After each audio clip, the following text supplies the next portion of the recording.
एक ऐसी टीचर है जो देखने में स्टूडेंट की जैसी लगती है और वो लाखों ऐसे लोगों को ट्रेन कर रही हैं जो टीचर्स बनना चाहते हैं। इतनी कम एज में जो वो काम कर रही हैं वो हम सबके लिए, यानी आप लोगों के लिए, मेरे लिए, पूरी दुनिया के लिए एक बहुत बड़ी इंस्पिरेशन है।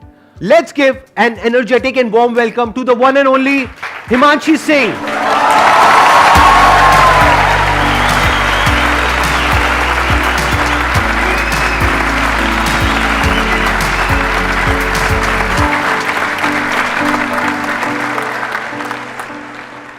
आपने 6 साल पहले अपना YouTube चैनल शुरू किया था लेट्स लर्न के नाम से। इनफैक्ट ये नाम ही कितना कमाल का है, यानी ये सिर्फ सिखा नहीं रही हैं, सीख भी रही हैं।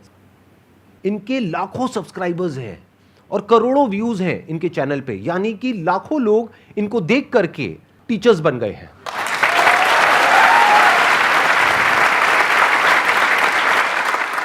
Thank you sir for having me here. और मैं 2-3 बातें हैं जो कहना चाहूँगी आपको। मैंने फर्स्ट टाइम आपको देखा था 2012 में, मेरे 10th के एग्ज़ाम्स हुए थे और 2012 10 साल पहले। उसके बाद मैंने आपका द अनस्टॉपेबल अटेंड किया था जो आपके बर्थडे पे हुआ था 27th आपने लाइव अटेंड किया था? राइट। ओह, मेरे को नहीं पता था, मतलब यू वर इन द आप त्यागराज स्टेडियम में वहाँ पे जो हुआ था वहाँ पर थे आप? बिल्कुल। आज सुबह मेरी सिस्टर ने भी यही कहा मुझे, 3 बजे हम मैसेज पे बात कर रहे थे, थोड़ा मैं काम कर रही थी, कि शी साइड के अच्छे से करना। और last time I heard Sandeep Maheshwari was in Thyagraj with you, और नेक्स्ट टाइम भी मैं जब उनको देखूंगी, वो एक्चुअली यूट्यूब नहीं देखती हैं, बहुत कम देखते हैं, तो तेरे साथ ही देखूंगी, तो वीडियो का मेरे को इंतजार रहेगा। तो मतलब मुझे भी थोड़ा सा अच्छा लगा, वो टाइम बिल्कुल याद आया। आपने 2 बच्चों की स्टोरी सुनाई थी और यू साइड के उसको पता नहीं था कि वो कर नहीं सकता, ये उसे नहीं पता था। मतलब वो बहुत एक अपने आप में इंस्पिरेशनल था। मतलब मेरी लाइफ में ये चीज़ रहती है कि मेरी टीम में भी कोई बोलता है कि नहीं हो सकता या नहीं है, मैंने कहा नहीं क्यों बोलते हो, छूटते ही थोड़ा देखो, हो जाएगा, तरीका तो होगा ही। तो बहुत इंस्पायर किया आपने सर। जो मुझे बहुत अच्छी क्वालिटी लगती है आपकी, थोड़ा सा बुद्धिजीवी होते हैं लोग तो टाइम के साथ उनको लगता है थोड़ा मुश्किल दो कुछ, मतलब भारी बातें, भारी किताबें या कुछ, आप बहुत ही मुश्किल बात को भी बहुत आसानी से समझा देते हैं सबको। वो मुझे बहुत अच्छी क्वालिटी लगती है आपकी कि आप बहुत सिंपल तरीके से समझा देते हैं। Thank you so much. अब हम क्वेश्चन आंसर शुरू करें।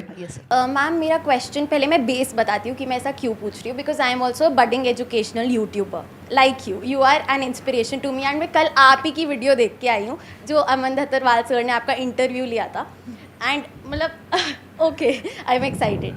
सो द क्वेश्चन इज़ कि every YouTuber starts as a one man army, single handedly हम सब कुछ करते हैं, बट एक पॉइंट आता है जब you have to build a team, तो मुझे वो प्रोसेस समझना है that how does it happen, क्योंकि एकदम से आप पूरा एक लार्ज स्केल प्रोडक्शन, एक टीम नहीं ले सकते। सो वो स्टेप बाय स्टेप कैसे किया जाए फॉर एवरी बडिंग यूट्यूबर या जो भी स्टार्ट करना चाह रहे हैं उनके लिए कोई गाइडेंस? बेसिकली इसके ना 2 तरीके हैं, या तो आप खुद से टीम बिल्ड करें, एक बड़ी सी टीम जो आप कह रहे हैं, या फिर आप किसी के साथ कोलैबोरेट कर लें एक लेवल के बाद। क्योंकि अगर आप टीचर हैं तो वो थोड़ा सा एक टाइम पे वो फ्रिक्शन क्रिएट होगा, लोग आएंगे, वो फिर उनको ऑफर देंगे जिनको आप सिखा रहे हैं या जिनके साथ आप जुड़े हुए हैं, एक टाइम पे वो टूट के चले जाएंगे कहीं और, तो वो सब होता है, वो बहुत बड़ी अपने आप में एक पॉलिटिक्स जैसा ही है। तो अगर आपकी पर्सनैलिटी वैसी नहीं है, मतलब मैं पर्सनली मानती हूँ मेरी वैसी नहीं है, तो उस केस में आप कोलैबोरेट कर सकते हो। बाकी इंडिविजुअली बहुत कुछ किया जा सकता है। मुझे याद है 1.5 मिलियन तक भी मैं इवन टाइप भी खुद कर रही थी क्वेश्चंस, जबकि उस टाइम पे वीडियोस की भी ज़्यादा नंबर ऑफ वीडियोस बनते थे, तो अकेले भी बहुत कुछ किया जा सकता है। बट हाँ, एक टाइम के बाद आपको टीम बिल्ड करनी ही पड़ेगी। अभी भी ज़्यादा बड़ी टीम मेरी पर्सनल लेवल पे नहीं है, क्योंकि मैं शेयर होल्डर हूँ एक कंपनी में, तो वो या तो डेलीगेट होती हैं चीज़ें या फिर मैं खुद कर लेती हूँ। और इसका फ़ायदा है क्योंकि मैंने एक चीज़ खुद से स्क्रैच से की है, तो अभी भी जैसे मेरी टीम में भी कोई नया इंसान आया, वो कहेगा दीदी ये नहीं होगा, ऐसे नहीं होगा, मैंने कहा यार कैसे नहीं होगा, मतलब करके देखो ना, मुझे पता है कि कैसे चीज़ें बिल्ड हुई हैं। इन्होंने एक बहुत अच्छी बात कही है कि क्या होता है कि जब आप खुद एक काम को कर लेते हैं ना, जैसे इन्होंने 1.5 मिलियन तक खुद सब कुछ किया, तो अब अगर ये आगे टीम बिल्ड करेंगी तो उनसे अच्छे से काम करवा सकती है। और जब वो काम एक लेवल पे आ जाए जब आप उसको खुद नहीं संभाल पा रहे हैं, तब आप टीम को इन्वॉल्व कर सकते हैं और उनके लिए भी एक विन विन सिचुएशन क्रिएट कर सकते हैं, ताकि वो रिटेन भी हो, नहीं तो वो छोड़ करके चले जाएंगे। और प्लस आपको खुद को आता होगा तो उनको ये भी लगेगा कि उनको आपसे भी कुछ सीखने को मिल रहा है। जैसे आई एम श्योर इनके साथ में जो भी टीम मेंबर्स जुड़े होंगे उनको ये फीलिंग आती होगी कि हमको कितना कुछ सीखने को मिल रहा है यहाँ पे रोज, इनसे कुछ नया नया। तो ये एक बहुत बड़ी मोटिवेशन होती है। सिर्फ पैसे से आप किसी को नहीं रोक सकते हैं, उसकी ग्रोथ भी होनी चाहिए। वो ग्रोथ तब हो पाएगी जब आपकी खुद की ग्रोथ एक लेवल पे हो चुकी होगी।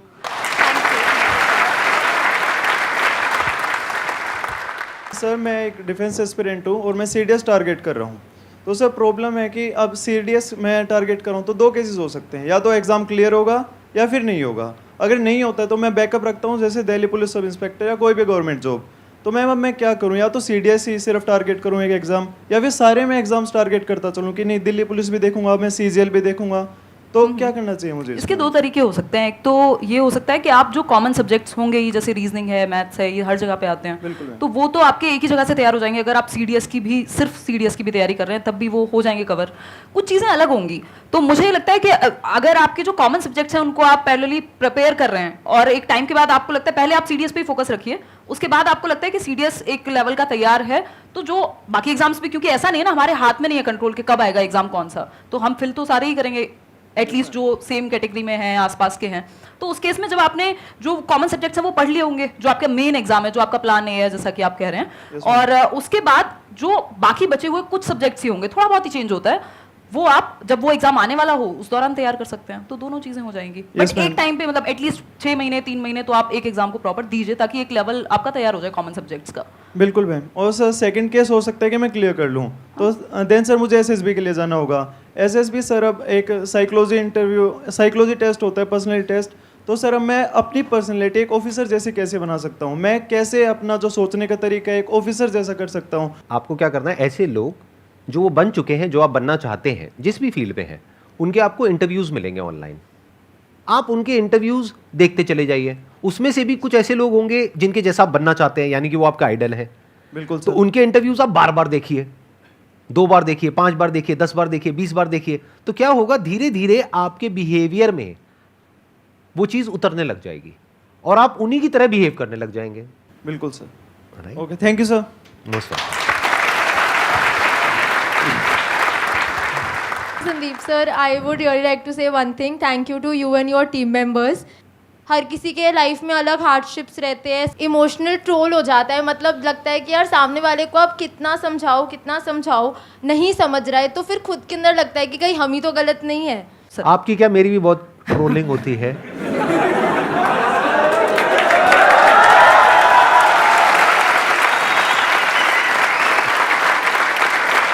मेरा सिंपल सा इसमें आंसर ये है, लाइफ में हमसे गलती हो जाती है तो हाथ जोड़ करके सामने वाले से माफ़ी मांगो। अगर वो माफ़ कर दे तो बहुत बढ़िया है, अगर नहीं करता है तो आप खुद को माफ़ करो। खुद को कभी ब्लेम मत करो। माफ़ी मांगने से आप छोटे नहीं हो जाओगे, लेकिन खुद को ब्लेम नहीं करना है, क्योंकि गलती इंसान से होती है। हो गई आपसे गलती, यानी आपने कुछ करने की कोशिश करी और लोग आपको उल्टा बोल रहे हैं, तो आपको क्या करना है, ऐसे में आप कुछ मत बोलो किसी को भी, अपने काम को बोलने दो। अगर आपकी नीयत साफ है और आप अपने काम पे फोकस करते हो, और एक दिन ऐसा आता है जब आपका काम बोलने लग जाता है, तो अपने आप ही वो लोग जो आपको उल्टा बोल रहे हैं वो बोलना बंद कर देंगे। वो कब तक बोलेंगे? कभी तो सच सामने आएगा ना। एकदम। Thank you sir, thank you ma'am, thank you. मेरे जो पेरेंट्स हैं वो चाहते थे कि मैं गवर्नमेंट जॉब करूं, लेकिन मैं साइड बाय साइड अपना कंटेंट क्रिएशन का काम कर रही थी 1.5 साल से। लेकिन अब ऐसा पॉइंट आ गया है कि मैं उनको अब बताना चाह रही हूँ कि अब ये मैं करना चाहती हूँ। तो इसके अंदर पहली प्रॉब्लम यह है कि कन्विंस तो मैं जैसे तैसे कर दूँगी, लेकिन मुझे ये रिग्रेट आ रहा है कि उनकी मैं मतलब विशेज़ पूरी नहीं कर पा रही, तो उसका क्या करूँ? ये सिचुएशन ना मतलब मुझे भी फेस करनी पड़ी थी एक टाइम में। मेरे फैमिली में सब टीचर्स ही हैं, गवर्नमेंट जॉब का पूरा है हल्ला एक तरह से। तो अभी आप किस स्टेज पे हैं ये उस पर भी डिपेंड करेगा कि आप अभी कैसे देख रहे हैं, आपको आगे तक का फ्यूचर कितना नज़र आ रहा है और कितना कॉन्फिडेंस है कि इस चीज़ में मतलब कर लोगे। देखो इसमें 2 सिचुएशन हो सकती हैं। एक सिचुएशन ऐसी हो सकती है कि मैंने एक टाइम पे पापा को बोल दिया था कि मुझसे होगी नहीं जॉब ना, मैं 6 घंटे में खुश नहीं हो पाऊंगी, मतलब मैं कर ही नहीं पाऊंगी, मेरा दिमाग इतना एक्टिव रहता है अब कि मैं शायद वो उतनी शांत लाइफ नहीं हो पाएगी। तो या तो आपको अंदर से ये चीज़ लग रही हो कि यार यही करना है अब, तो मतलब आप जी भी नहीं पा रहे हो, मतलब आपको वो है अंदर से कि एग्जाम आ रहा है बट आपका ध्यान उस चीज़ पे जो आप कर रहे हो एग्जैक्टली। तो अगर वो उस लेवल का है तो फिर तो देखो कन्विंस कर ही लेना चाहिए, और उनको बोल भी सकते हो 1-2 साल का टाइम ले सकते हो। इसी लेवल का है, इसलिए कॉन्फिडेंस से कर लूँगी। बिल्कुल, जब है तो फिर तो करके देख लो। और दूसरा टाइम है, 1-2 साल में कौन सा दुनिया खत्म हो जाएगी, मतलब आप कर सकते हो बात।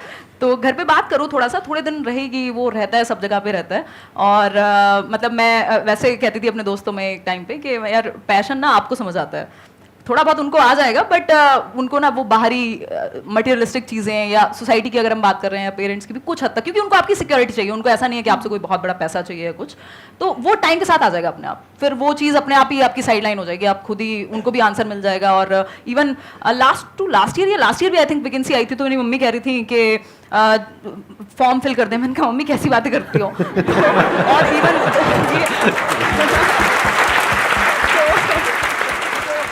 और मैं आपको एक चीज और बता देता हूँ जो आप में से बहुत सारे लोगों को पता नहीं होगी, लेकिन मेरे को पता है। यहाँ पर कोई गेस्ट आते हैं तो मैं पूरी रिसर्च करता हूँ उनके ऊपर। तो मैंने आपका एक दूसरा चैनल भी देखा है, एक तो आपका लेट्स लर्न वाला है, एक आपका व्लॉग्स वाला चैनल है। तो मैंने व्लॉग्स वाले चैनल में देखा अभी रिसेंटली आपने ऑडी परचेज करी है, if I am not wrong, उसके बाद भी आप समझ पा रहे हैं ना? हाँ, तो इसलिए थोड़ा रिलैक्स रहिए, घर वालों को धीरे धीरे समझ आएगा। जब आपके पास 2-4 प्राइवेट जेट आ जाएंगे तब हो सकता है वो आपको भूलना बंद कर देंगे। तब तक सुनते रहिए, आराम से सुनते रहिए। साइड में आप तो है मोटिवेट करने को, जब साइड में मैं तो हुई, मैं तो साइड में ही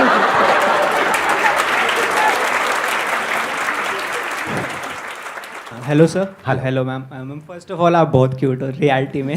थैंक यू मैम एक्चुअली मेरा सीटेट से कोई लेना देना नहीं है, मेरा कुछ नहीं, मैं सिविल सर्विस एस्पिरेंट हूँ और एलएलबी कर रहा हूँ साथ में, बट स्टिल मैं आपकी सारी वीडियोस देखता हूँ, संडे वार्ता से लेके व्लॉग्स वगैरह सब, मैम बहुत इंस्पिरेशन लगता है। मैम एक्चुअली मेरा क्वेश्चन ये था कि मैं सिविल सर्विस की प्रिपरेशन कर रहा हूँ, फर्स्ट अटैम्प्ट दे भी चुका हूँ बट नहीं हुआ था क्लियर, फिर साथ में मैंने एलएलबी ले लिया DU से, तो मेरे को लगा था कि मतलब बिजी रहना है, अपने आप को बिजी रखना है, नॉलेज गेन करनी है, तो मैंने इतनी चीज़ें मतलब ऐसे वो कर लिया, एक रायता फैला, ऐसे कह सकते हैं रायता सा फैल गया है, बट अब वो फोकस नहीं हो पाता है, वही इंस्टाग्राम पे रील स्क्रॉल कर रहे हैं। बेसिकली अगर वो मोटिवेशन कहा भी जाता है, जैसे मैं एजुकेशनल साइकोलॉजी भी डिस्कस करती हूँ कि नीड से आता है, तो अगर आपकी नीड वो वाली सच में बड़ी है तो आप तरीके ढूंढ लेंगे, वो मैनेज कर लेंगे। मतलब ऐसा नहीं है कि नहीं हो सकता है या किया नहीं है लोगों ने। मेरे खुद के कुछ फ्रेंड्स हैं जिन लोगों ने सेम जो आप बता रहे हैं वही सिनेरियो रहा है, हालांकि इंडिविजुअल डिफरेंसेस हैं, कंपेयर नहीं कर सकते, बट ऐसा नहीं है कि नहीं किया जा सकता।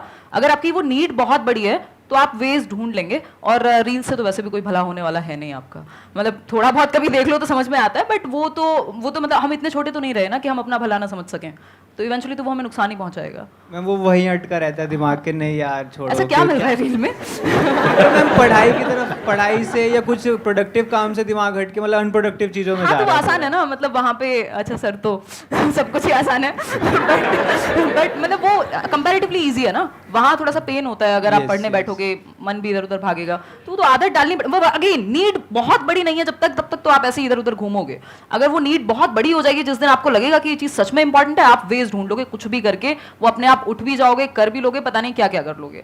तो सारा खेल वही है, अगर सच में अंदर से उतनी उस लेवल की नीड ही नहीं है तो फिर खुद को भी धोखा मत दो और आसपास वालों को भी। मतलब सारा खेल उसी का है कि आप सच में कितना चाहते हो। Thank you ma'am, thank you.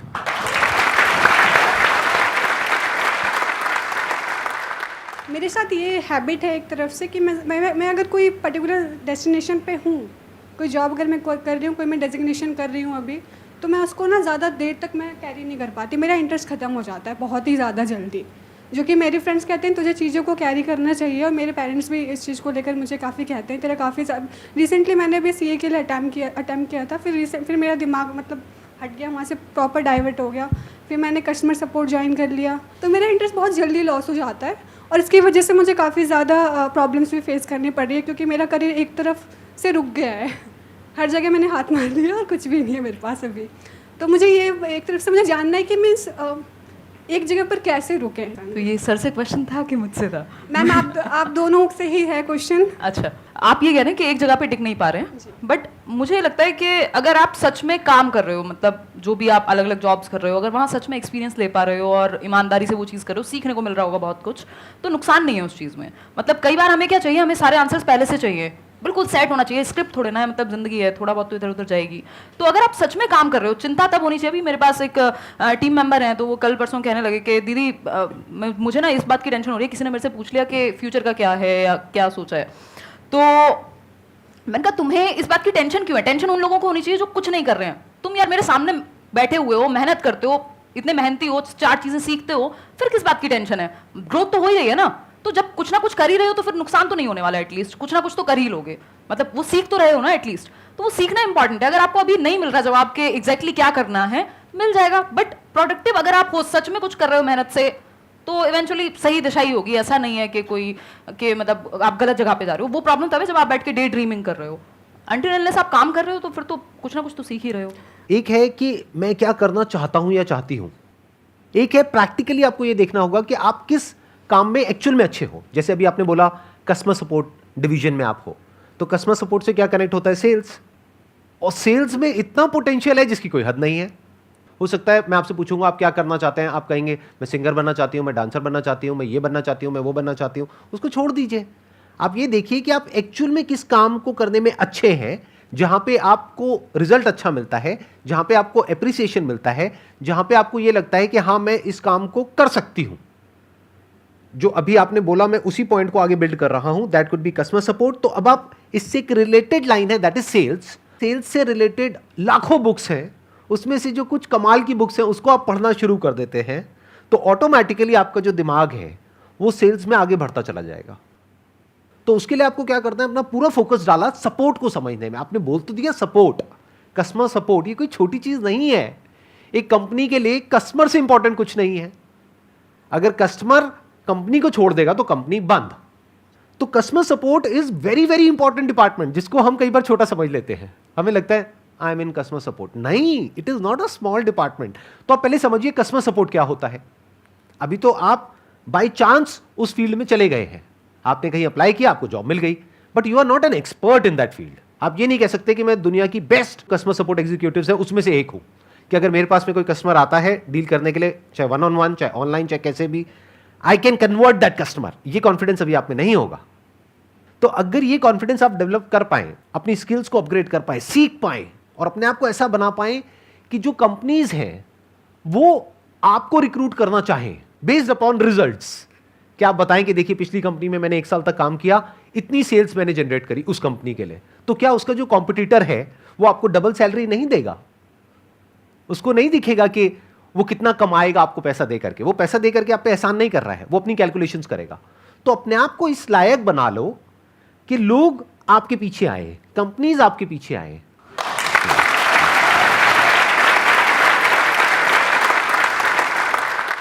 Ma'am, as you said that you used to live near a village type area and you started at a very young age. Right. So I want you to share the both supportive and unsupportive sides of the society. जो आपका ये question है कि supportive और unsupportive, जैसे ही हम जो traditional ways नहीं हैं, जो थोड़ा सा हटके हैं, आउट ऑफ द बॉक्स चीज़ें हैं या अभी उतना कॉमन नहीं है, उन चीज़ों में जाते हैं तो कई बार लोगों को समझ ही नहीं आता। इवन मैं अभी कुछ टाइम पहले अपनी नानी से मिलने गई थी, तो वो 90+ ईयर्स की हैं, तो मुझे पता नहीं कितना टाइम लगा उनको समझाने में कि मैं क्या करती हूँ, और उनको कितना ही समझ आया होगा अभी भी मुझे पता नहीं है।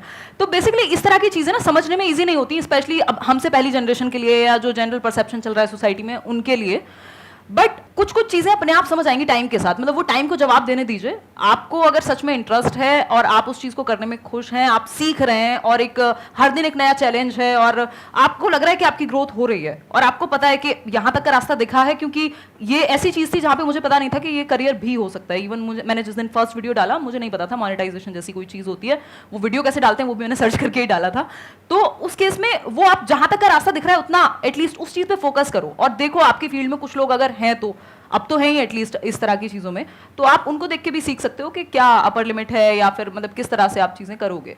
तो सपोर्टिव और अनसपोर्टिव, कई बार जो लोग आपके क्लोज मतलब सर्कल में है, जो फैमिली है, तो उनको पता है यार ये रात को मेहनत करती है। उस टाइम पे आवाज़ आती थी दिन में तो मैं रात को रिकॉर्ड करती थी रूम बंद करके ताकि सब सो रहे हैं, तो वो उनको समझ में आएगा कि यार ये मेहनत कर रही है और ये सच में या कर रहा है, सच में ये चीज़ में इंटरेस्टेड है, तो वो कुछ हद तक आपको सपोर्ट करेंगे।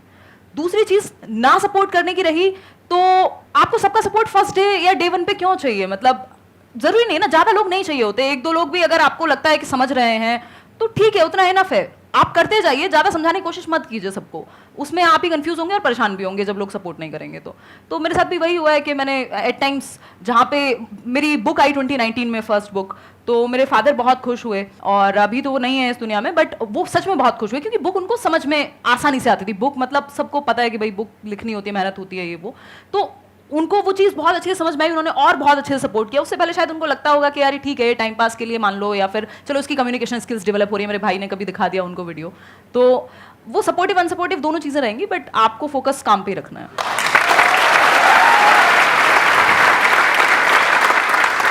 मेरे अंदर से सही में एक क्वेश्चन आ रहा है आपके लिए, मैं पूछ सकता हूँ बिल्कुल आपसे सर, बिल्कुल। कि इतनी कम एज में इतनी मेच्योरिटी आई कहाँ से आपके अंदर? मतलब इतनी कम एज में जो आप बातें कर रहे हो, आई एम श्योर आप लोग भी फील कर रहे होंगे कि जो इनके आंसर्स हैं उसमें जो डेप्थ है, जिस लेवल की इनकी मेच्योरिटी है, बहुत कुछ मेरे को आपसे सीखने को मिल रहा है, सीरियसली, जेन्युइनली। तो ये कहाँ से आई इतनी कम एज में इतनी मेच्योरिटी आपके अंदर? मुझे लगता है कि वो जो मेरे फॉर्मेटिव ईयर्स थे, ऑलमोस्ट 13-14 ईयर्स जो मैं गांव में थी, फिर टीचर्स की फैमिली है, तो बचपन से वो देखा है वैल्यू कि पैसा कमाए चलेगा, बट वो वैल्यूज़, सच बोलना, या मतलब ये सब चीज़ें कॉमन रही हैं आसपास। मैं देखती थी गांव में मेरे जो मामा जी हैं, उनके पास लोग आ रहे हैं, वो सलाह लेने आ रहे हैं कि मास्टर जी से पूछते हैं क्या करते हैं, या फिर कुछ भी इस तरह का। और ऑनेस्टी से लोग, हर चीज़ पे ऐसा नहीं होता कि यार मेरे को इससे कुछ चाहिए। अभी मैं देखती हूँ यहाँ दिल्ली में बहुत होता है ये चीज़ कि कोई भी आपके सामने बैठा है तो दैट मीन्स पहले, अब तो मुझे शक्ल देखते ही मन करता है पूछ लूं क्या चाहिए भाई बता दे, इनडायरेक्टली मत घुमा। तो वो एक वो जो एक प्योरिटी है, वो चीज़ वहाँ से आई। फिर फादर भी हमेशा उसी तरह की बात, फैमिली बहुत ज्यादा मैटर करती है मतलब इस चीज में मेरे ये। और दूसरा जो एक्सपीरियंसेस रहे हैं अलग अलग तरह के, क्या ये जो आपने स्क्रैच से अपना ये शुरू किया और अपना ये पाथ बनाया और 6 साल में जो कुछ भी किया, उसने भी एक बहुत बड़ा रोल प्ले किया होगा सर? उसने क्योंकि वहाँ पे आपने ये बहुत कुछ सीखा होगा वहाँ बिल्कुल से। सर, बिल्कुल ये बात आप सही कह रहे हैं कि मतलब मैं अभी एक टेड टॉक भी हुई थी तो मैं वही कह रही थी, टाइटल था कि why not to become a millionaire, and I am saying this after becoming a millionaire my self.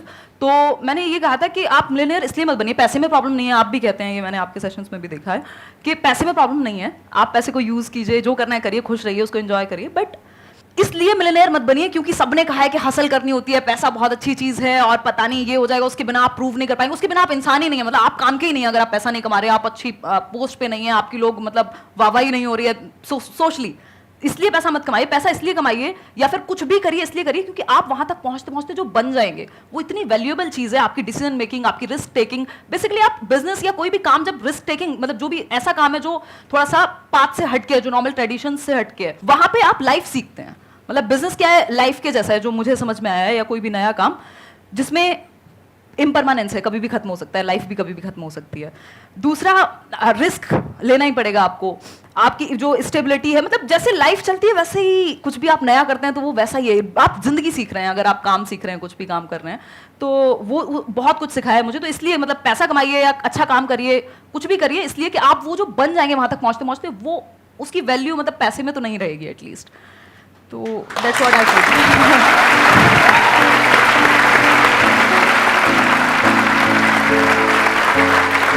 एक टोकन ऑफ एप्रिसिएशन है, आप इतनी दूर से आए हमारे लिए टाइम निकाल करके, this is a thank you for you thank you, from our entire family and our entire team.